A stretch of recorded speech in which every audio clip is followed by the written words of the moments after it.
That man is the only person elected to represent us all. That is on the streets. He ducks accountability for the lack of change, and he blames the victim. Dominate them. Stop the movement. Use the military. He's doing it with George Floyd. There's so many other young black men who've been in the same position. He's doing it with more than 100,000 preventable deaths, with a 40+ million out of work. Liberty and justice for all. Where? Look around this nation tonight. We search in city after city after city. We're seeing things that we don't want to see, but we're not dealing with why they're happening, right? All the things that we make manifest in our pledge to the flag, liberty, justice for all. Where? This is not a me thing. It must be a we thing. The majority must stand up for the rights of the minority. That's not just the American way, it's the only way. And that's why this president remains silent on the true story. When he takes to his rabid refuge of Twitter, he says what demagogues in the past have said. He champions those who play the bigotry. He lumps the aggrieved in with outside agitators as thugs.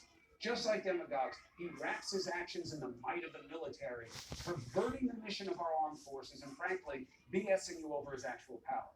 He knows he can't use the Insurrection Act unless a governor requests it, unless he can show that they can't protect themselves. He doesn't meet the standard. Nobody's going to ask him for that kind of help, because we're better than that. He orchestrated conflict for maximum gain. That's why he's doing this. Visibility. Timing his speech until after police moved in on a peaceful protest he said he was allied with. Then bathed himself in the illusion of holiness, holding up the good book. Open it. Read it. Go inside that church. It's about social justice and catering to the community. Don't ask why. Why does he look to paint his opponents with the stink of anarchists and opportunists who taint what are overwhelmingly lawful protests? Why would he play that small slice? Let's do it this way. Good. You're right. The left should claim them. Democrats, make your case. Same goes for you, Republicans, and the right wing. You want to say those are there? The president went out of his way to say, I don't see any right-wing groups there. Good. You want to defend them? Then you own them. And you know what? It makes sense. Not only do officials not agree with what you're saying about these fringe groups being the dominant players, but you want to play teams, that's fine. Because now things start to make sense. Finally, that's why the president says there are good people on both sides on Charlottesville and in Michigan. The answer came today in another one of the demagogue's repertoire. Just propaganda. Listen to this and then we'll go. And I would also note the president's long history of condemning white supremacy and racism.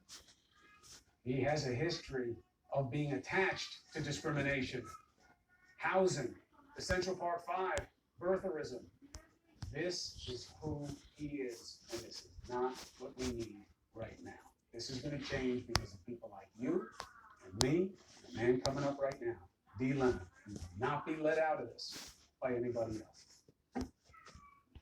Are we actually surprised? You're not